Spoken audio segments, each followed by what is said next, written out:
और अब बड़ी खबर जगदलपुर से, जहां थोड़ी देर में नक्सली लीडर पापाराव अपने साथियों के साथ आज सरेंडर करेगा। पापाराव अपने 12 साथियों के साथ सरेंडर करेगा। हिडमा के बाद बड़ा नक्सली लीडर माना जाता है पापाराव। तो नक्सल संगठन को यह बड़ा झटका और सुरक्षा बलों के लिए एक बड़ी सफलता।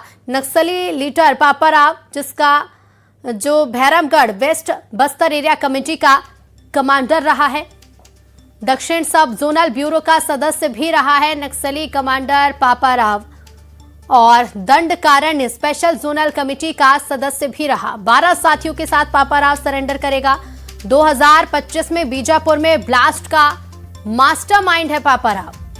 बीजापुर में आईडी ब्लास्ट में 8 जवान शहीद हुए थे और इस ब्लास्ट के पीछे मास्टरमाइंड नक्सली पापाराव को ही माना जाता है। इसके पहले 2010 में सीआरपीएफ जवानों पर हमले में भी पापाराव शामिल रहा। मुठभेड़ में कई बार पापाराव बच निकला और 40 से ज्यादा केस पापाराव के खिलाफ दर्ज हैं। पूरा नाम सुन्नम पापाराव है और आज सरेंडर नक्सली लीडर करने जा रहा है।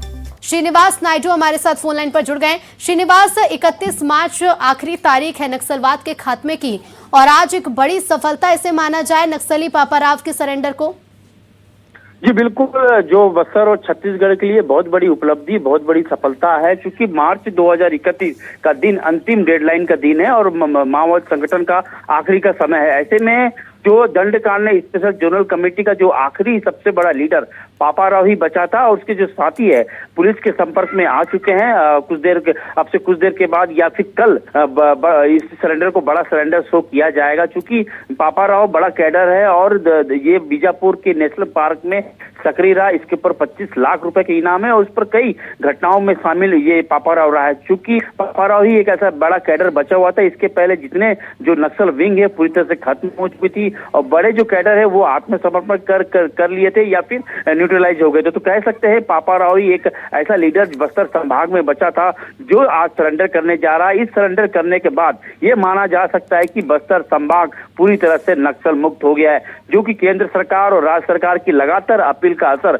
माओवादी संगठन में देखने को मिला और कहीं ना कहीं सुरक्षा बलों का ऑपरेशन भी बड़ा माना जा रहा है, जिसके चलते पापाराव उसकी टीम पुलिस के संपर्क में आ चुकी है और सरेंडर करने की तैयारी में है। जी बिल्कुल, शुक्रिया श्रीनिवास साहब का जानकारी के लिए। तो 12 साथियों के साथ पापाराव सरेंडर करेगा और एक बड़ी सफलता ऐसे सुरक्षा बलों के लिए माना जाए। बस्तर में कई बड़ी नक्सल घटनाओं के पीछे पापाराव मास्टरमाइंड रहा है, जो आज सरेंडर करने जा रहा है।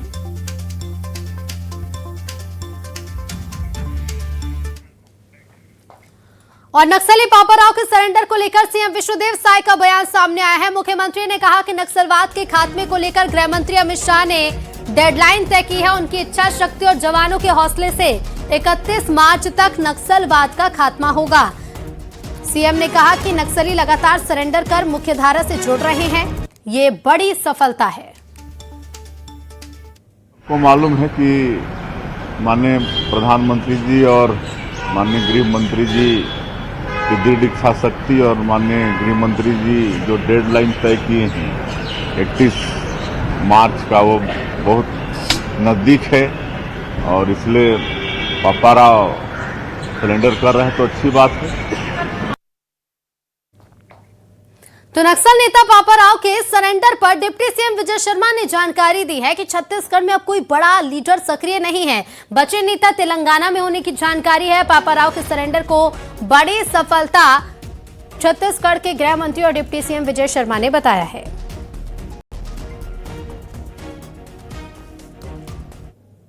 पुनर्वास करने वाला है।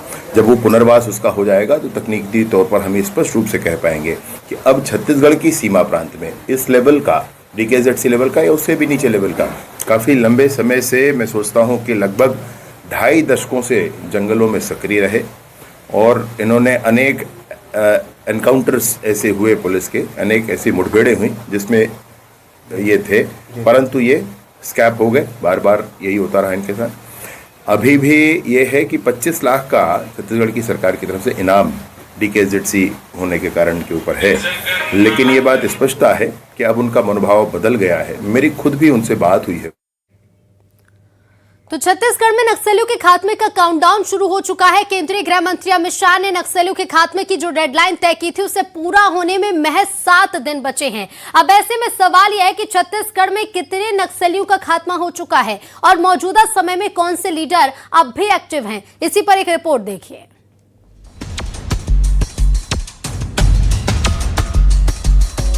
जिस बस्तर के जंगलों में कभी नक्सलियों की हुकूमत चला करती थी, वही बस्तर आज पूरी तरह बदल चुका है।